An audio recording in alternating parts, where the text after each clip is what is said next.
Hi friends, kung fu and fitness ഗൈഡിൻ്റെ പുതിയ വീഡിയോയിലേക്ക് എല്ലാവർക്കും സ്വാഗതം. ഞാൻ ഫെലിക്സ് ജോഷി. അപ്പോൾ നമ്മളിന്ന് കുങ്ഫുവിൽ ഫ്രണ്ട് കിക്ക് എങ്ങനെയാണ് ചെയ്യേണ്ടതെന്നാണ് ഈ വീഡിയോയിലൂടെ പറയുന്നത്. അപ്പോൾ നമ്മളൊരു ഫൈറ്റ് സമയത്ത് ഏറ്റവും കൂടുതൽ ചെയ്യുന്നതും അതുപോലെ തന്നെ സ്വയം പ്രതിരോധിക്കേണ്ട ഒരു സമയത്തൊക്കെ നമുക്ക് എളുപ്പത്തിൽ ചെയ്യാൻ സാധിക്കുന്ന ഒരു കിക്കാണ് ഫ്രണ്ട് കിക്ക്. സ്റ്റാൻഡിങ് മൂവ്മെൻറ്റ് ആയതുകൊണ്ട് തന്നെ വളരെ എളുപ്പത്തിൽ നിങ്ങൾക്കത് പഠിക്കാൻ സാധിക്കും. അപ്പോൾ ചാനൽ ആദ്യമായിട്ട് കാണുന്നവർ ചാനലും സബ്സ്ക്രൈബ് ചെയ്യുക, കൂടെ ബെല്ലൈക്കൻ കൂടി എനേബിൾ ചെയ്യുക. നേരെ വീഡിയോയിലേക്ക് പോകാം. അപ്പോൾ ഇത് പ്രാക്ടീസ് ചെയ്യുന്നതിന് മുമ്പ് നിങ്ങൾ വാമപ്പ് ചെയ്തിരിക്കേണ്ട അത്യാവശ്യമാണ്. അപ്പോൾ വലിയ രീതിയിലൊന്നും ചെയ്തില്ലെങ്കിൽ പോലും നിങ്ങളൊരു 3 സ്ട്രെച്ചിങ് നിർബന്ധമായിട്ടും ചെയ്തിരിക്കണം. അപ്പോൾ അത് ഏതൊക്കെയാണെന്ന് നമുക്കൊന്ന് നോക്കാം. അപ്പോൾ ആദ്യത്തെ ഒരു സ്ട്രെച്ചിന് ലെഗ് ഒരു അല്പം ഒന്ന് വൈഡ് ചെയ്ത് നിൽക്കുക. എന്നിട്ട് കാലിത് കണ്ടോ ഇതുപോലെ ഒന്ന് പുറത്തേക്ക് പാദം ഇതുപോലെ തിരിക്കുക. അടുത്ത കാലും തിരിച്ചിട്ട് നമ്മുടെ കാലിൻ്റെ ടോ താഴെ ടച്ച് ചെയ്യണ വിധത്തിൽ ഹീല് മുകളിലായിട്ട് വരുന്ന രീതിയിൽ ഈ ഒരു പൊസിഷനിൽ വന്നിട്ട് നമ്മുടെ ഫ്രണ്ട് ലെഗ് താഴേക്കൊന്നിങ്ങനെ ഇതുപോലെ ഒന്ന് മടക്കുക. കൈ നിങ്ങളുടെ വലത് കൈ, ഇപ്പം ഞാൻ ഇടത് കാലാണ് മുന്നിൽ വെച്ചേക്കുന്നത്, അപ്പോൾ വലത് കൈ ഇതുപോലെ അരവശത്ത് ഇവിടെ ഇങ്ങനെ ഒരു സപ്പോർട്ട് കൊടുക്കുക. ഇനി ഇവിടെ നിന്ന് ചെയ്യേണ്ടത് നമ്മളെ ഗ്രൗണ്ട് ക്ലിയറൻസ് കുറയുന്ന രീതിയിൽ, താഴേക്ക് പോകുന്ന രീതിയിൽ നമ്മുടെ മുട്ടുകാലിന് താഴേക്ക് പരമാവധി താഴുന്ന രീതിയിൽ ഇവിടെ നിന്ന് പ്രസ് ചെയ്ത് കൊടുക്കുക.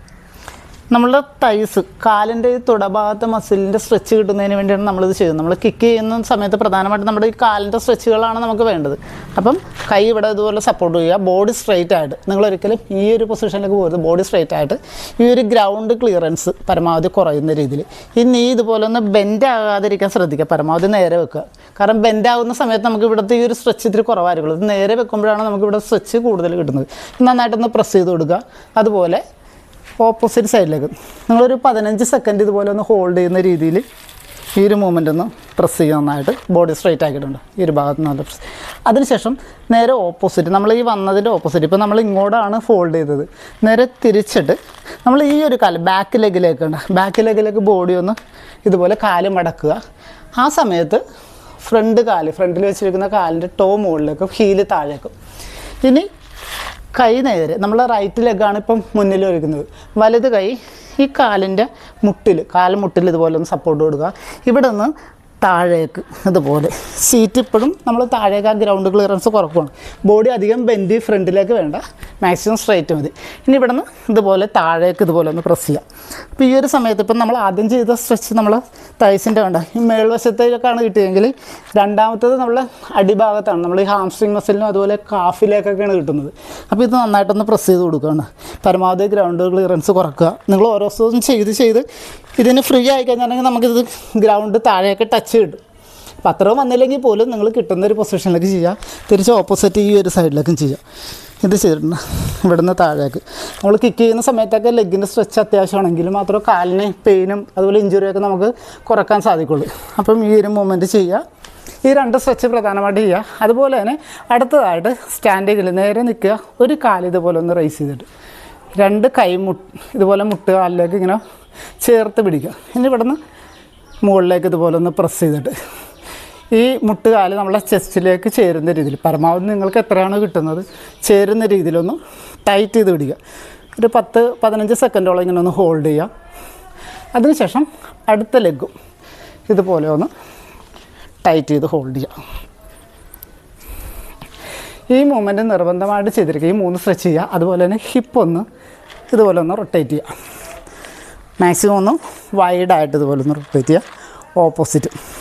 അപ്പോൾ ഇത്രയും കാര്യങ്ങൾ ചെയ്തിട്ട് നമുക്ക് നേരെ കിക്കിലേക്ക് പോകും. അപ്പോൾ നമുക്ക് ഈ കിക്ക് ചെയ്ത് നോക്കാൻ വേണ്ടി നമുക്കൊരു സ്റ്റാൻഡിങ് പൊസിഷൻ ആവശ്യമാണ്. നമ്മളൊരു ബോഡി ഫുൾ ബാലൻസിൽ നിന്നുകൊണ്ടാണ് നമ്മൾ ഈ ഒരു കിക്ക് പ്രാക്ടീസ് ചെയ്യേണ്ടത്. അപ്പോൾ നിങ്ങളിതുപോലെ ഒന്ന് സ്റ്റഡി ആയിട്ട് നിൽക്കുക. നമ്മുടെ ഷോൾഡർ വിത്തിലാണ് നമ്മൾ ഈ ഒരു പൊസിഷൻ വരുന്നത്. കാല് ഇതുപോലെ ഒന്ന് 2 സൈഡിലേക്കൊന്ന് ഓപ്പൺ ചെയ്യുക. ഇവിടെ നിന്ന് ഒന്ന് സ്ട്രെയിറ്റ് ആക്കുക. എന്നിട്ട് ഒരു സ്റ്റെപ്പ് മുന്നിലേക്ക്. നിങ്ങൾക്ക് ഈ ഒരു പൊസിഷൻ കിട്ടുന്നില്ല എന്നുണ്ടെങ്കിൽ നിങ്ങൾ സാധാരണ നോർമലി നിൽക്കുന്ന സ്ഥലത്ത് നിന്ന് ഒരു ലെഗ് ഒന്ന് ബാക്കിലേക്ക് വെച്ചാൽ മതി. കാരണം മുന്നിലേക്ക് വെക്കുന്ന സമയത്ത് ഡിസ്റ്റൻസ് പലർക്കും പല രീതിയിലായിരിക്കും വരുന്നത്. പക്ഷേ നമ്മൾ ഓട്ടോമാറ്റിക്കലി ഒരു കാല് ബാക്കിലേക്ക് എടുത്ത് വെക്കുകയാണെങ്കിൽ പലർക്കും ആ ഒരു ക്ലിയർ ആയിട്ട് ആ ഒരു മൂവ്മെൻറ്റ് കിട്ടും. അപ്പം ഈ ഒരു പൊസിഷനിലേക്ക് വരിക. ഇനി ഇവിടെ നിന്നുകൊണ്ടാണ് നമ്മൾ ഈ ഒരു പൊസിഷൻ ചെയ്യുന്നത്. അപ്പോൾ നമ്മൾ ഈ കിക്ക് ചെയ്യുമ്പോൾ 2 കാര്യങ്ങളാണ് ഉൾപ്പെടുന്നത്. ഒന്ന് പുൾ ചെയ്യുക, അടുത്തത് പുഷ് ചെയ്യുക. നമ്മൾ ഈ നിൽക്കുന്ന പൊസിഷൻ നമ്മുടെ ബാക്ക് ലെഗിനാണ് നമ്മൾ ഫ്രണ്ടിലേക്ക് ഈ ഒരു കിക്ക് ചെയ്യുന്നത്. അപ്പോൾ ബാക്ക് ലെഗ് ആദ്യത്തെ മൂവ്മെൻറ്റ് പുൾ ചെയ്യുക എന്നുള്ളതാണ്. ഇതൊന്ന് വലിച്ചെടുക്കുക എന്നുള്ളതാണ്. തിരിച്ച് ഇത് ബാക്കിൽ തന്നെ വെക്കുക. വലിച്ചെടുക്കുന്ന സമയത്ത് നമ്മൾ കാല് തോണം മുട്ട് മടക്കിയിട്ട് ഇവിടെ ഒന്ന് സ്റ്റോപ്പ് ചെയ്യുക. സ്റ്റാൻഡിലേക്ക് സ്റ്റഡി ആയിട്ട് ഈ ഒരു ബെൻഡ് മാറ്റുക. നടുവൊക്കെ നേരെ വെച്ചിട്ട് കണ്ട കൈ ഒന്ന് ഇവിടെ ഒന്ന് ഇതുപോലെ ഒന്ന് ഹോൾഡ് ചെയ്താൽ വളരെ നല്ലത്. അപ്പോൾ ഈ ഒരു പൊസിഷനിൽ നിന്നിട്ട് നേരെ ബാക്കിലേക്ക് വരിക. ആദ്യത്തെ ഒരു സ്റ്റെപ്പ് ഇത് നന്നായിട്ട് ചെയ്യുക, നല്ല ബാലൻസോടെ തന്നെ. ഇവിടെ നിൽക്കുക, ഇവിടെ ഒന്ന് കണ്ട ഇതുപോലെ ഒന്ന് സ്റ്റോപ്പ് ചെയ്യുക. തിരിച്ച് ബാക്കിൽ കുറച്ച് തവണ 2 ലെഗ് മാറിയെടുക്കുക. നമ്മൾ ഈ എടുക്കുന്ന സമയത്ത് പരമാവധി ഇതിനൊരു ഫോഴ്സ് കൊടുത്ത് സ്പീഡ് കൊടുത്ത് എടുക്കാൻ ശ്രമിക്കുക. നിങ്ങൾ നോർമൽ ആദ്യമേ ഈ ഒരു മൂവ്മെൻറ്റ് ചെയ്താൽ മതി. പക്ഷേ ഓരോ ദിവസവും പ്രാക്ടീസിനനുസരിച്ച് ഇതൊരു സഡൻ ആയിട്ട് കൊണ്ടുവന്നിട്ട് ഇവിടെ സ്റ്റഡി ആയിട്ട് നമ്മുടെ ബാലൻസ് ഒന്നും പോവാതെ ഈ ഒരു മൂവ്മെൻറ്റ് നന്നായിട്ട് ചെയ്യുക. അതിനുശേഷം നമ്മൾ ഇവിടെ നിന്ന് അടുത്തൊരു സ്റ്റെപ്പിലേക്ക് വരുമ്പോൾ നമ്മളിത് പുഷ് ചെയ്യുകയാണ്. ഇപ്പോൾ സ്റ്റാൻഡിങ്ങിൽ ഇവിടെ സ്റ്റോപ്പ് ചെയ്തത് ഇവിടെ നിന്ന് ഈ ലെഗിൻ്റെ എടുത്തിട്ട് കണ്ടോ ഇതുപോലെ നേരെ ഫ്രണ്ടിലേക്ക് ഒന്ന് പുഷ് ചെയ്യുക. സ്ട്രെയിറ്റ് ആയിട്ട് നിർത്തുക. വീണ്ടും ഇതിനൊന്ന് വലിച്ചിട്ട് താഴെ വെക്കുക. അപ്പോൾ പുൾ പുഷ് തിരിച്ച് ബാക്കിൽ തന്നെ 2 ലെഗിനും മാറി മാറി ഈ ഒരു മൂവ്മെൻറ്റ് ആദ്യം ചെയ്യുക. അപ്പോൾ ഈ ഒരു കിക്കിൻ്റെ ആദ്യത്തെ ഒരു സ്റ്റേജും ഇത് തന്നെയാണ്. അപ്പോൾ നമുക്ക് ഇതിൻ്റെ രണ്ടാമത്തെ ഒരു സ്റ്റേജ് നോക്കാം. ഇപ്പോൾ നമ്മളിവിടെ സ്റ്റോപ്പ് ചെയ്തിട്ടാണ് ലെഗ് എടുത്ത് ഇവിടെ ഒന്ന് ഹോൾഡ് ചെയ്തു. അതിനുശേഷമാണ് നമ്മൾ പുഷ് ചെയ്തത്.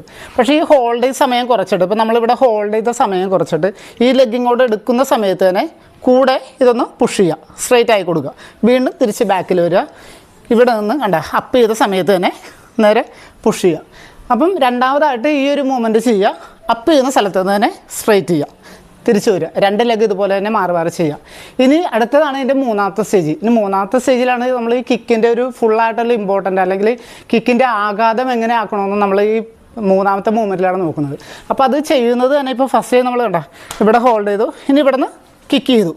നമ്മൾ ഈ ഹോൾഡിങ് സമയത്താണ് നമ്മൾ ഇതിൻ്റെ ഏറ്റവും കൂടുതൽ വേഗത കുറയുന്നത്. ഇപ്പോൾ നമ്മൾ കണ്ട ഇവിടെ നിന്ന് പുൾ ചെയ്യാനായിട്ട് നല്ല ഫാസ്റ്റായി അല്ലേ, പുൾ ചെയ്യാൻ ഫാസ്റ്റായിട്ട് കിട്ടുന്നുണ്ട്. അതുപോലെ തന്നെ പുഷ് ചെയ്യാനും ഫാസ്റ്റായിട്ട് കിട്ടുന്നുണ്ട്. ഈ ഒരു കിക്ക് എടുത്ത് കഴിഞ്ഞാൽ പുഷിങ് ഫാസ്റ്റായിട്ട് കിട്ടുന്നുണ്ട്. അപ്പോൾ ഇതിന് രണ്ടിനും ഇടയ്ക്കുള്ള ഈ ഒരു പോർഷനിൽ നിന്നാണ് നമ്മൾ ഈ കിക്കിൻ്റെ ഇമ്പാക്റ്റ് എന്തോരം വേണമെന്ന് തീരുമാനിക്കുന്നത്. കാരണം നമ്മളൊരു ബോഡിയുടെ ഒരു തള്ളലും കൂടി നമ്മളുടെ ഒരു സീറ്റിൻ്റെ ഒരു പുഷിങ് കൂടി ഇതിനോടൊപ്പം വരുന്നുണ്ട്. അതിനനുസരിച്ചാണ് ഈ കിക്കിൻ്റെ ഒരു ഇമ്പാക്റ്റ് വരുന്നത്. നമുക്ക് ജസ്റ്റ് ഒന്ന് ചെയ്ത് നോക്കാം. ഇപ്പോൾ നമ്മൾ നോർമൽ ആദ്യം ചെയ്യുന്ന ഒരു പൊസിഷനിൽ നമ്മളിവിടെ നിന്ന് ലെഗ് ഇതുപോലെ സ്ട്രെയിറ്റ് ചെയ്തു കണ്ടോ, ഇതാണ് ഇത്രയുമാണ് ആ ഒരു കിക്ക് വരുന്നത്. ഇവിടെ നിന്ന് സ്ട്രെയിറ്റ് ചെയ്തു. ഓക്കെ, ഇനി നമ്മൾ ഈ കിക്കിൻ്റെ ഒരു ഇമ്പാക്റ്റ് കൂട്ടാൻ വേണ്ടി നമ്മളൊരു ഹിപ്പിൻ്റെ മൂവ്മെൻറ്റ് കൂടി ഉണ്ട്. അത് നമ്മൾ ഈ പൊക്കിയിട്ട് നമ്മൾ ഇവിടെ നിന്ന് ഉയർത്തിയിട്ട് നമ്മൾ ആ പുഷ് ചെയ്യുന്ന സമയത്ത് വരുന്ന ആ ഒരു ഡിലേ, നമ്മൾ ആ ഡിലേ വരാതെ ഇവിടെ ആ ഡിലേ വരാതെ നമ്മൾ ഈ പുള്ളിയിൽ നിന്ന് തന്നെ ഇവിടെ നിന്ന് തന്നെ നമ്മളൊന്ന് സപ്പോർട്ട് ചെയ്ത് കൊടുക്കുകയാണ്. അപ്പോൾ അതിൻ്റെ ആ ഒരു മൂവ്മെൻറ്റാണ് ഈ കിക്കിൻ്റെ ഏറ്റവും വലിയ ഹൈലൈറ്റ് എന്ന് പറഞ്ഞത്. നമുക്ക് നോക്കാം. ഇപ്പോൾ നോർമലി നമ്മൾ ഇവിടെ നിന്ന് റേസ് ചെയ്തു, അതിനുശേഷം ഈ ലെഗിനെ സ്ട്രെയിറ്റ് ആക്കി കിക്ക് അടിച്ചു എന്ന് പറഞ്ഞു. ഇനി വരുന്ന സമയത്ത് ഈ ലെഗ് അപ്പ് ചെയ്ത് ഇങ്ങോട്ട് മുകളിലേക്ക് വരുന്ന ആ ഒരു ടൈമിന് തന്നെ ഇവിടെ നിന്ന് നമ്മളെ സീറ്റിൻ്റെ ഒരു പുഷും കൂടി നമ്മൾ അരവശം ഒരു പുഷിങ്ങും കൂടി നമ്മൾ ഈ ലെഗിലേക്ക് കൊടുക്കുന്നുണ്ട്. അപ്പം എങ്കിൽ മാത്രമേ നമ്മുടെ ബോഡിയുടെ ഫുൾ വെയിറ്റ് അതിലേക്ക് വരുള്ളൂ. ഈ കിക്ക് കൊള്ളുന്ന ആളെ അല്ലെങ്കിൽ കിക്ക് കൊള്ളുന്ന ഓപ്പണിലേക്ക് ഫുള്ളായിട്ടുള്ള ആ കിക്കിൻ്റെ ഒരു ഇമ്പാക്റ്റ്, ഒരു ആഘാതം ആളിലേക്ക് എത്തിക്കാൻ നമുക്ക് സാധിക്കുള്ളൂ.